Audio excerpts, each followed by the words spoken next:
Hello, Mixed Asian Media Festival. Thank you so much for joining us for this special XR discussion. My name is Michaela Ternasky-Holland. My pronouns are she, her.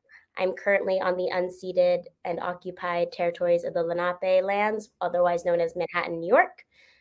Just to give you a quick visual description, I'm a mixed race woman with medium brown skin, brown eyes, black hair.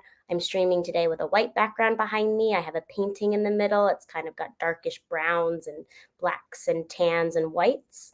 And with me today is the incredibly awesome, multi-hyphenated, someone I get to call a colleague of mine, Randall Okita, who is the creator of the book A Distance, but also an incredible filmmaker, works in sculptures, works in XR. So I'm excited to sit here as one XR creator to another to discuss a little bit more about this medium and to discuss a little bit more about how we didn't start in emerging technology, but we kind of grew and expand and actually fell into it, I'd almost say. So yeah, Randall, thank you so much for being here with me today. And go ahead, introduce yourself. I know I did sort of an in and out job of it, but would love to have the audience hear from your point of view, how you identify and who you think you are. No, that's wonderful. Thank you. I'm really excited to be here, excited to chat with you. I love your work and the way that you think about your work and the way that we have talked about it in the past. So I'm really excited for this conversation. Talking to you currently from Toronto. And yeah, I mean, I usually say that I'm a filmmaker and an artist. I've worked recently in virtual reality, but yeah, I do a bit of sculpture, and I kind of follow where the next project kind of takes me, what I'm excited about, and the story that comes up next. Yes. And I think I was really excited. Obviously, this is the Mixed Asian Media Festival, and I want to make sure that we try and have conversations that expand past the fact that we're mixed, but being someone of mixed race who has a background as a Filipino American, the first thing I remember is when we started to talk to each other and when we started to get to know each other, it was under sort of the umbrella of being mixed race and also being interested in XR. And so you kind of think of like two pies, right? Like one pie, first of all, you have someone who's mixed race Asian, and then you have another pie, someone who's in XR, has produced XR. And for anyone who might not know, those are two very unique pies. So the fact that like our pie charts sort of overlap is for me really really special and inspiring. And so I think my first sort of question or sort of discussion point I'd love to talk about is how, for you, does the emergence of being multi hyphenate mean, whether it has anything to do with your race or more just has something to do with the way that you have explored your whole life and have been interested in creative mediums your whole life? Yeah, I think it's such an interesting it's a great question. It's such an interesting way of processing and thinking about things because the thing that comes to mind for me is that people want you to choose. People want to be able to, and this is what we do as human beings. We know this. We have a bias towards, patterns and quick, brief understandings of people and who they are and what they do. So I'm thinking primarily of work, but along the years, many people have always said, just, well, what is it that you want to do? Which one is it? And it makes sense. They want it to be easier to know what you're doing, what you're going to do next, and to where to put you. And of course, it makes it you more hireable. But also, if you do want to try different things, the way I always think of it and I describe it is that it's a bit of a longer road, and you know and that's okay, and to kind of keep that in mind, and it's okay to be sort of like finding out for yourself. And I also think that in all kinds of ways that we think about identity, that I think the most interesting conversations that I have with people like you are about kind of figuring things out and how we've found our way into different places, into different communities, and into working with different mediums. And I think that the biggest part, or the one of the biggest tools to keep on that path, is to just stay open and to be open to like your own processing and what you connect with, what you do identify with, and how that might evolve over time. How do you think about that? Yeah, I love that idea of what you feel connected to. I think for me, it's also about staying true to my passions.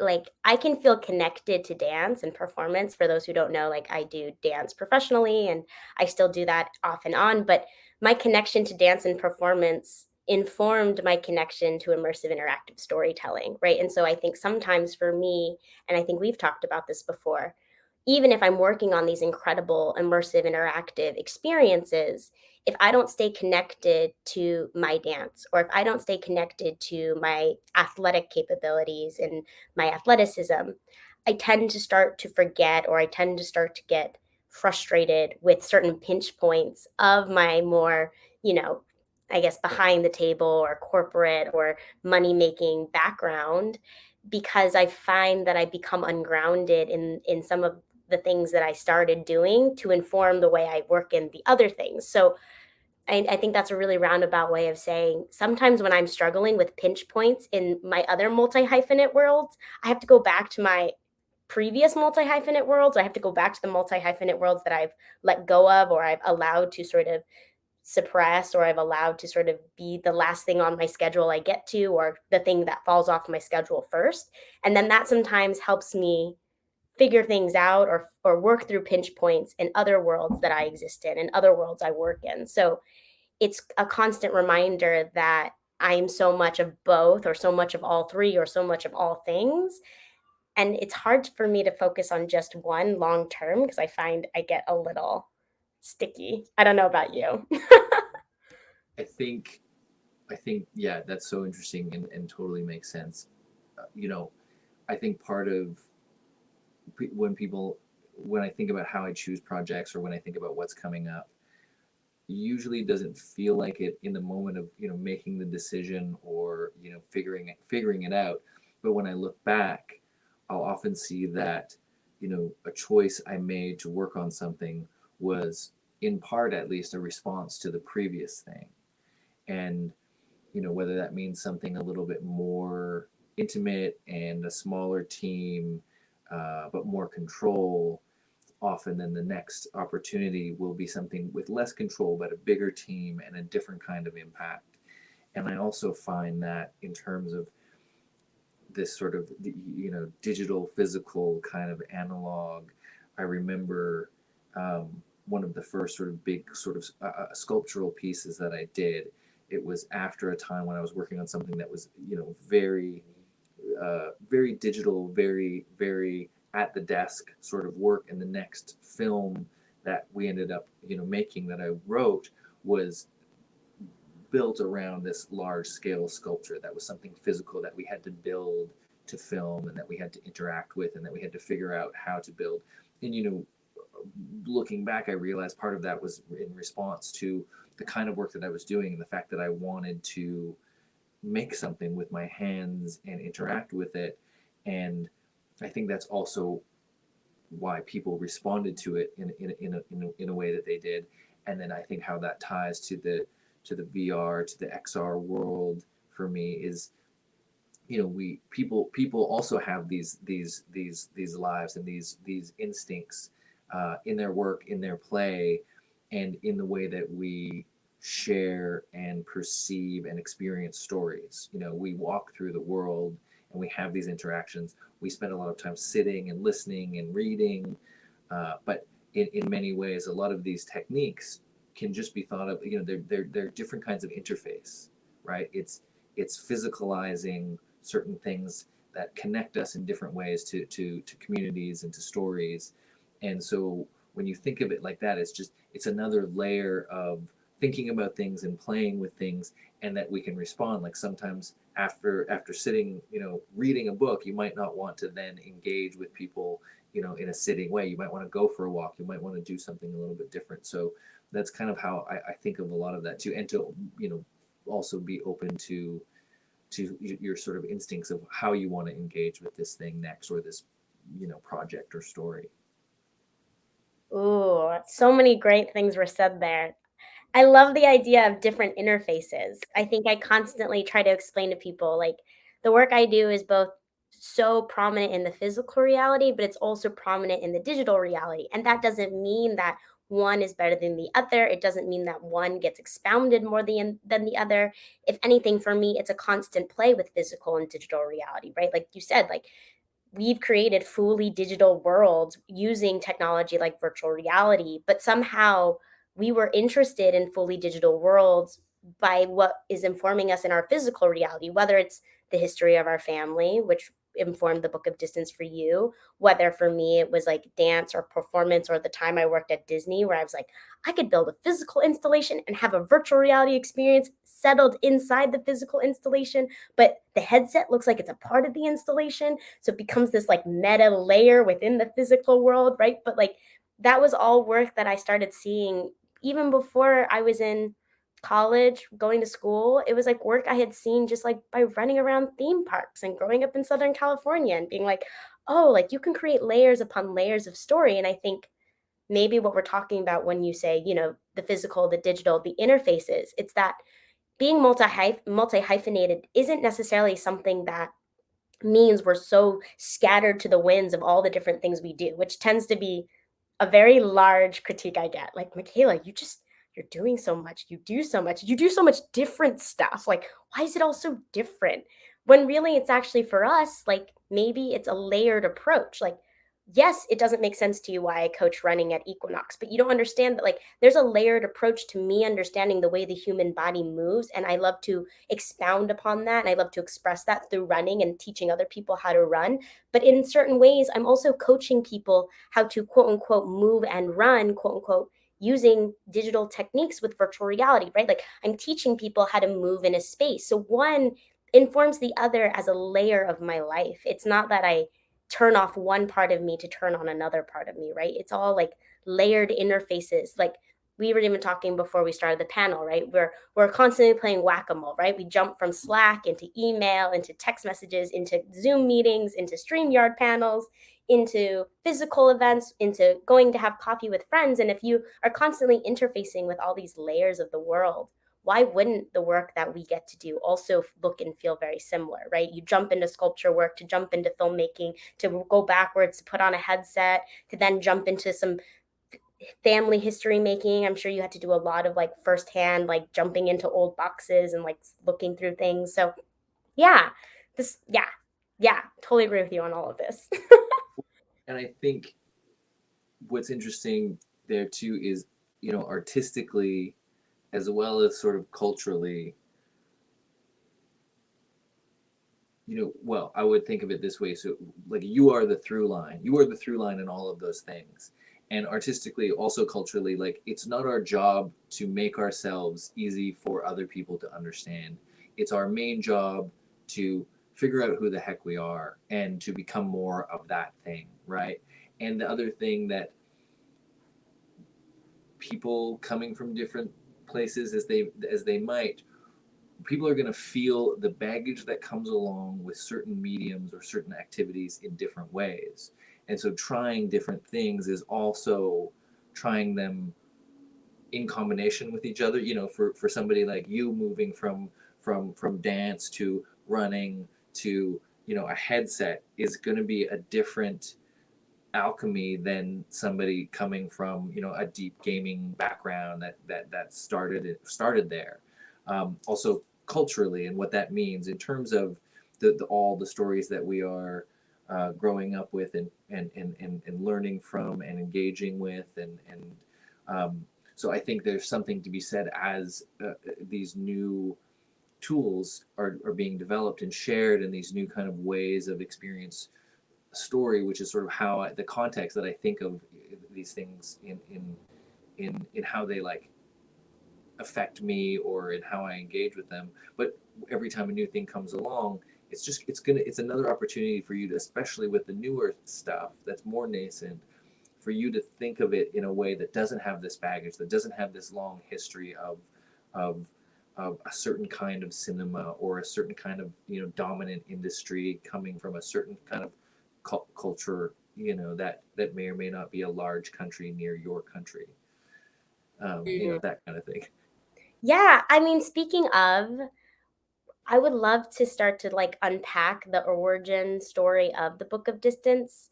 And just to be fair, I will just briefly give my origin story. Like, what interested me about XR was how old and archaic and all the different castle walls that I saw in the filmmaking industry.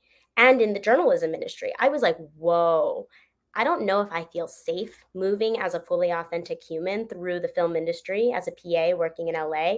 But I also didn't know if I felt that comfortable working as like a beat reporter or as a storyteller or a digital media storyteller at the time in 2016 when I was playing around with the different roles in the journalism world. I was like, none of this feels authentic to me. And then I realized it was because I engage with immersive and interactive storytelling on such a deeper level than engaging with hierarchy and engaging with people telling me this is how it's always been. And so when I found that there was this emerging technology like virtual reality and augmented reality and interactive AI storytelling, like that to me was like that one. And being able to be a woman of color at that time under 25 and being able to jump into that industry and people being like, well, she's done work, so that's more than any of us have done, so why don't we listen to her, right? Like, which not that people need to listen to me, but the fact that I felt like I could be seen for just who I was and what I was doing and not being seen as like, you have 20 years you need to go through before you realize what it is to really be a film director, or you have Mhm. 15 more years before you even know what it is to be a real journalist. And I was like, what if I could just be myself and still be real,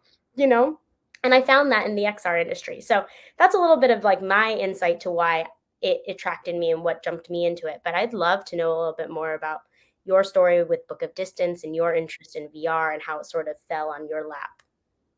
It's so it's an unlikely, looking from the outside, I imagine it's an unlikely pairing in some ways, but for me, I grew up, obviously, I was close to my grandparents.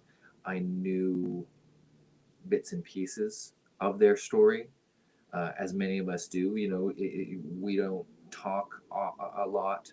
It's not it's not the custom to talk about some of the harder parts of those stories, and so there was a lot of missing pieces, and there was a lot of snippets that I knew about, and a lot of places that I was less informed about. And for me, I'd spent some time doing sort of film things, and I'd worked in sculpture and installation, and so had spent some time thinking about how people move through spaces, how people engage with objects, and a lot of the stuff that really lent itself to working in developing VR.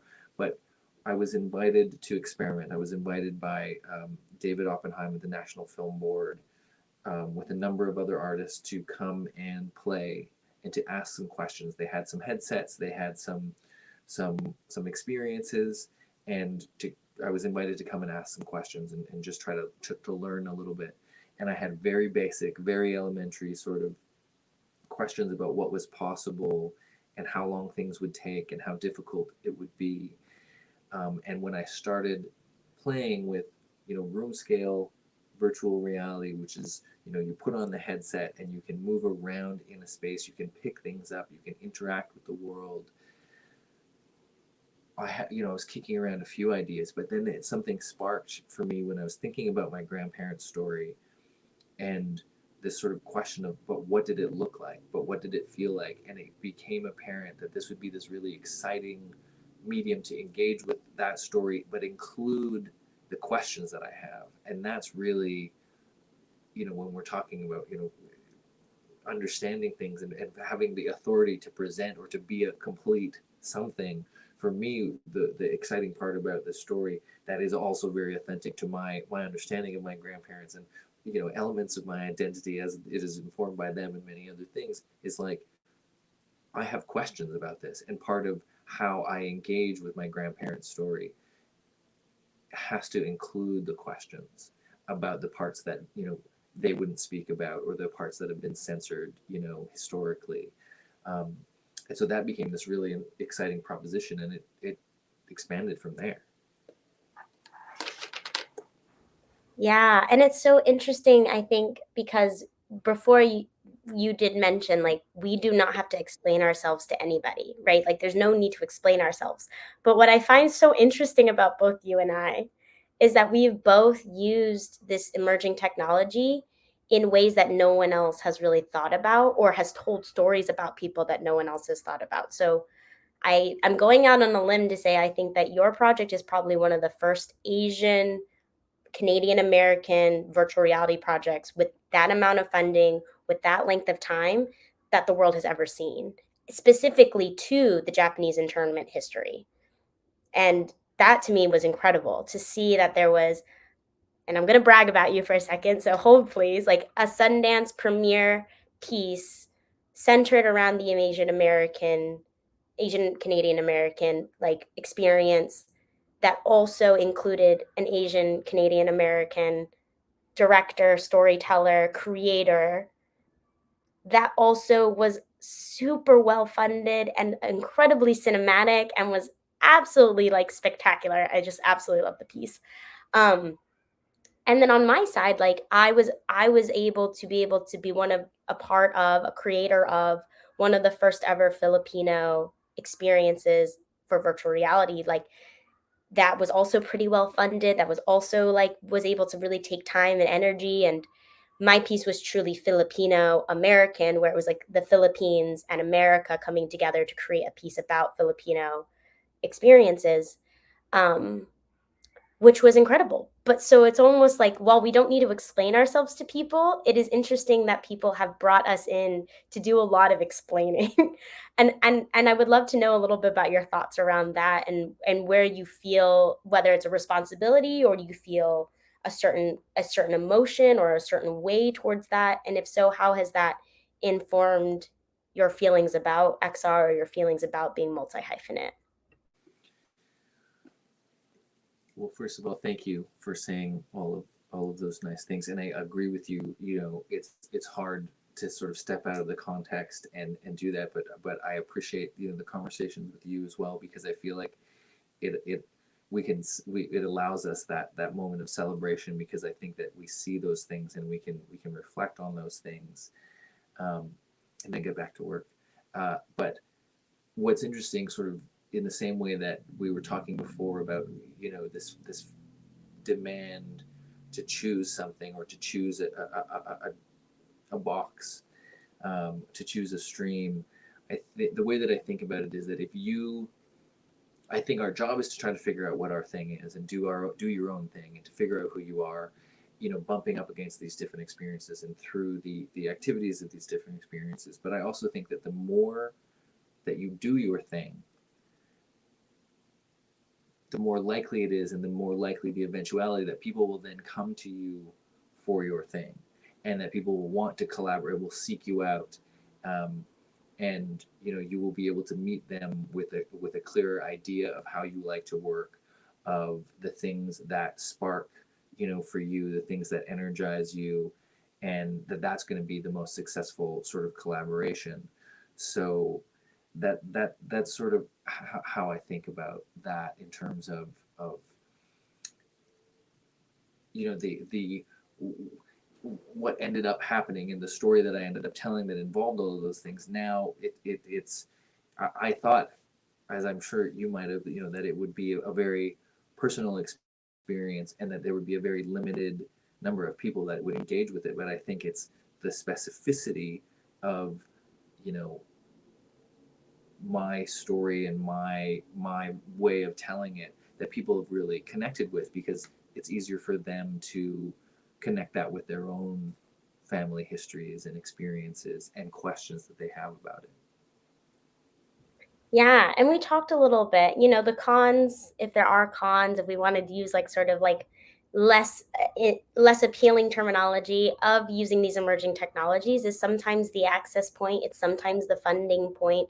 But to your point, I think if you know your thing and if you know what excites you and you pursue that, then people will find the reasons to bring you funding or bring you sort of distribution or bring you people who are interested, whether it's VR, AR, or something totally different. Like this doesn't even have to apply to emerging technology, right? Like someone could be like, I have a dream to do a circus show that is based on this, and then you do this. You're like, yes. Like I think you and I would be like, go for it. That sounds awesome. Like for Yeah. anyone who's out there like wondering whether that's weird because no one's done it before, I think Randall and I can both say like people have told us it's weird and it's never been done before, and we're still sitting here being able to talk to you about how cool it was to do it, right? And so speaking back to like accessibility and distribution, I think for me, seeing the one-to-one impact of some of these more immersive interactive mediums have been incredible. And one thing I'm really excited for is Latau.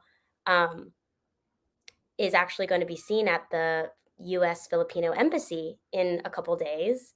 And it's going to be a part of the National Literacy Day for the Philippines. And like the piece raises awareness about the Yellow Boat of Hope, which is a nonprofit that gives children education materials, gives children transportation for children who live in the more remote islands who might have to swim or walk. That's where the yellow boat sort of comes into play.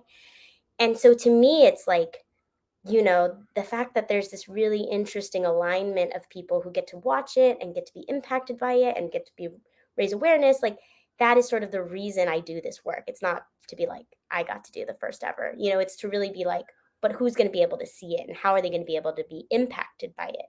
And what platforms can we showcase it on? And I know you recently also had an experience where I think we talked about previously that you felt similar, and I'd love to just hear a little bit of snippets to that. I know you sort of were getting there, but I want to like tease it out of you even more. Sure. Well, I think just to sort of springboard of what you were saying too is, I mean, there's always going to be pros and cons to different mediums, and I would just say to people that are the way that I think about it is like go for the excitement, go after the energy, go after the fun, go after the thing that is interesting to you, and there's always going to be a bit of an exchange, but go after what is exciting first, and just get into it, and then what is interesting is that often when you find that unique thing, yes, then the supporters will come and they'll be able to see something to support, and usually if that thing is unique and specific to you, it's going to have a stronger likelihood of getting support. um, and it also, like I said, it doesn't come with all of this baggage, because when you're working in new mediums or new streams, or you're doing something that is you, that it will be sort of in its own stream, in its own lane, so to speak, that also you're not having to fight everybody else competing for that same category, and that might have, you know, like a tradition of something or other that you have to kind of, that you're expected to fit into, and that people have a extreme bias whether they realize it or not. So I would keep that in mind, and yeah, I mean, the experiences I've had with the Book of Distance, and specifically, recent presentations, and being able to meet certain communities, and the Japanese Canadian community, also the Japanese American community, um, and share this thing that's so intimate and so specific, has been, of course, just magnificently powerful and incredible. But like I said, I've also been so amazed at um, how broadly the audience has been, that has responded to it in a very specific way, because everybody's got these stories in their histories, and these questions about it, and these shoe boxes of letters and photographs that um, are kind of emotional anchors for them. Yeah, and I think that's the interesting point, right? Is that the way people connect to story is changing, or it's evolving, or it's always been this multi-layered evolution sort of experience, right? Like we haven't always had cinema. We also haven't always had photography. We haven't even always had the written word, but like how has those become layers of storytelling that we've used and interpreted and helped people see themselves, help people understand things they might not have understood before? And I think that's really what it comes down to, at least for me, is that it's not about the film festivals. It's not about the first ever fame and fortune of like emerging technology. It's really about the human connection to the story and the human impact to the story. And I feel so much better about bringing those types of stories that I get to tell outside of the world of prestigiousness, outside of the world of awards, and into the communities, into the people that have been impacted, or people that feel seen, or people that haven't had access before to VR or understand VR storytelling. And while it makes the work a lot more difficult sometimes because you really have to think about how you're going to do those extra steps to get it there, or how, especially with VR, you can't just set up a screen and hit play for 100 people. And now with COVID, it's a whole nother layer, but to me, it's always worth it. To me, it is always worth a little bit of someone's time and attention to make a memory for them. And like, to me, an experience is a memory, right? So if I can help someone have an experience that they remember, that to me is a true experience because they've created a memory. And that is sort of the special part of what I think we get to do in our magic making. It's so true, and I think that it's so worth repeating and thinking about, because a lot of times, people think about numbers and people are thinking and talking about audience numbers, and I think it's also important to talk about impact, to talk about meaning. you know Hundreds of millions of people might watch that cat video, but are they going to remember it the next day, right? And I think for me, when I think about the work that I want to put a certain kind of heart and focus into, it's like I would rather have something that people will remember, and that will make a meaningful impact, or that they will never forget, and have that be a smaller audience than a large audience that for something that is not, it's not going to really affect them, and that's not really going to connect. And so I think we have to think about that, and you can think about that whether it's the circus or the dancing, or the different experiences that people will have, and the fact that also that that sort of baggage that will come along also is connected to the audience experience. So an audience stepping into a headset for one of their first times is going to have a different kind of um, vulnerability. They're going to have a different kind of um, openness to the story. They're going to have a different sense of play coming into that kind of there's a wonder that's there that we don't have anymore. Let's say when we're watching something, um, on our computers, we've got a lot of history there, and we've got a lot of build up that we're sort of expecting a certain kind of thing often, and so you're fighting against that. Whereas in different streams, different mediums, different approaches, you get to you sometimes it's work that you have to do to sort of like say, okay, here's what you need to do, and this is the safe way to engage with this. But it's also comes with the benefit, which we need to like focus on and think about, that there's certain expectations that aren't there, and you get, in the case of a headset, you get this intimate, you get a single audience experience that you can, you know show them something that they haven't seen before.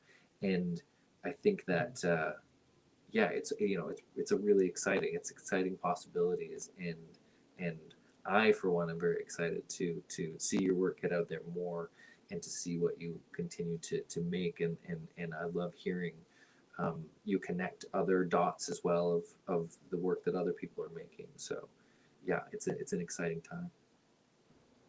It is, and the feeling is mutual. I'm sure, as we grow and expand into our future, that the continuation of your work, even if it is for me and for you in more traditional mediums, whether it's a dance show for me, a sculpture gallery experience, or an artist residency, like, when we choose to dabble in those more interactive, experiential technology mediums, it'll be for us. It won't be for like the fact that it's so cool and that's our thing, right? And I think that's what's important to keep in mind as a multi-hyphenate. It's so easy to get lost in like, well, you did that one thing. What are you going to do next? I feel like there's oh yeah, from Aladdin. I don't know if you watch Disney movies, but like there's the moment the genie's like, Aladdin, you just da da da da. So what are you going to do next, right? And it's like, free the genie. And you're just like, it's sort of like making sure you're staying true and authentic to your voice, and not necessarily like the hullabaloo that tends to happen around you